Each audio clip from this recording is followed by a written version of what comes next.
Hello, netizens. This is Jamie, and you'll be listening to my voice from the beginning up until the end of the video. For this video, we will talk about verbals. Of course, we will start by defining what is verb and verbals to see the difference between the two. First, let's define verb. What is verb? Aha! Verb is a word that expresses physical action, mental action, and a state of being. Let us know what is verb that expresses physical action. Number 1. She sells pegs and lucky heather. In this paragraph, the sells or the word sells is the word or verb that expresses physical action. Its meaning is to sell. Number 2. Allison bought a ticket. The word bought is a verb. It expresses the physical activity to buy. We are done with the verbs that expresses physical action.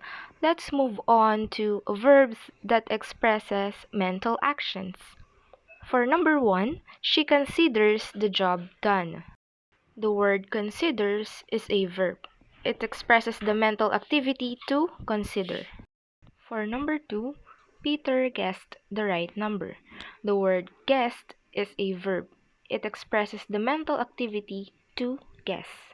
Okay, we are done with this. Let's move on to verbs that expresses a state of being. It is a small but extremely important group of verbs that do not express any activity at all. They express a state of being. The most important verb in this group is the verb to be. I have here an example. Edwina is the largest elephant in this area. The word is a verb from the verb to be. Another example. It was a joke. The word was is a verb from the verb to be. Here are some other verbs that expresses a state of being. Alien life almost certainly exists. The word exists is a verb from the verb to exist. Letter B. It seemed funny at the time. The word seemed is a verb from the verb to seem.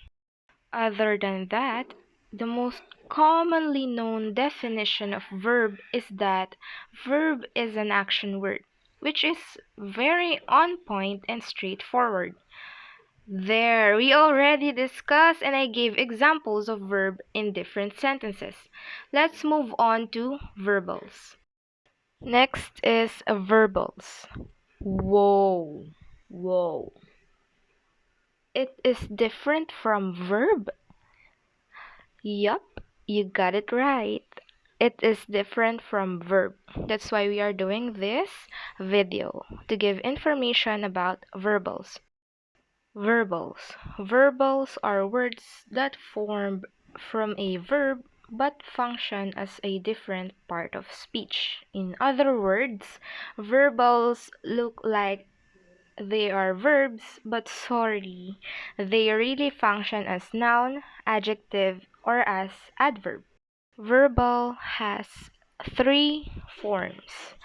Those are gerund, infinitive, and participle. Let's define gerund. Gerund. Gerund is a verbal that ends with ing and functions as a noun. Its form is base form of verb plus ing. For example, read plus ing equals reading. The word read as our verb and adding ing to make it gerund. Here is an example of reading in a sentence. Reading helps you learn English. Another example is wait plus ing equals waiting. Wait is our verb and adding ing to make it gerund. We will use that in a sentence. It will look like this. There is no point in waiting for forever. If we will use the word read or wait alone, then it will be a verb in the sentence. Wait a minute, let's pause for a bit. Let's have a review. Form. We talked about this earlier. It is blank plus ing equals blank. Okay, it is base form of verb plus ing equals gerund. We are done with gerund. Let's move on. Let's move forward to our next topic, which is the second form of verbal, which is infinitive. An infinitive is a verbal that functions as a noun and is formed with to plus base form of verb. Here is an example. To plus learn equals to learn. To plus base form of the verb, which is learn, equals to learn, an infinitive form of verb or a verbal. If we will use that in a sentence, to learn is important.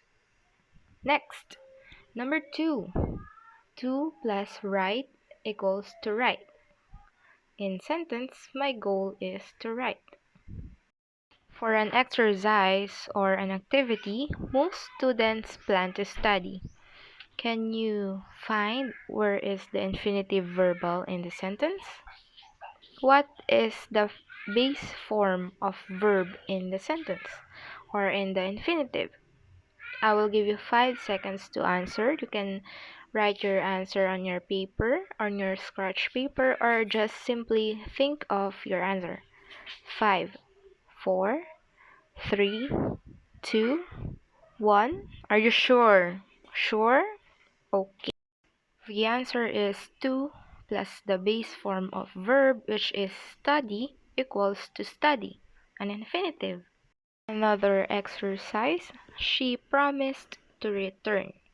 Okay, I will give you again 5 seconds to find the base form of verb and which of the words in the sentence is the infinitive. 5, hey, 4, hey, 3, 2, 1. Okay, the answer is to plus the base form of verb, which is return, equals to return, an infinitive. We are through with the second form of verbals. Let's move on to the last form of verbals, which is participle. Participle is a verbal that functions as an adjective. It can be in present participle or in past participle. Always remember that present participle always end with ing, and past participle usually ends with ed or ed, d, t, en or n, or n, letter n as in n. I have here a chart that shows a verb turning to a present participle to past participle.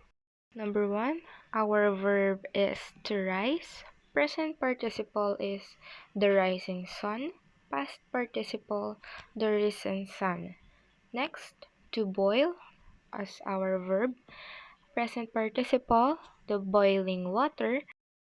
Past participle is the boiled water. Next, verb is to break. Present participle form is the breaking water. Past participle, the broken water. Lastly, our verb here is to cook. Present participle, the cooking ham. Past participle is the cooked ham. Here are some real-life examples. A staring dwarf we do allowance give before a sleeping giant. There are 2 present participles in the sentence.